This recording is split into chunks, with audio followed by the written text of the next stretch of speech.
we have agreed as Luhya Elders Forum that our son, Edwin Sifuna,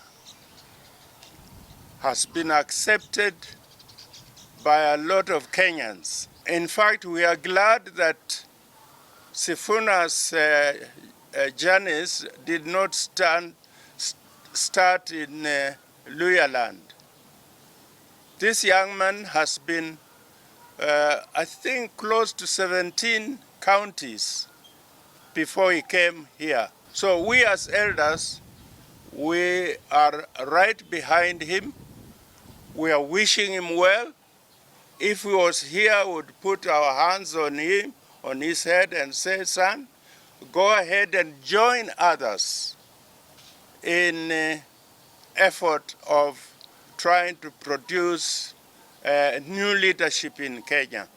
He has emerged naturally, and we think he will continue to emerge, and we believe even the others will support him to be the presidential candidate.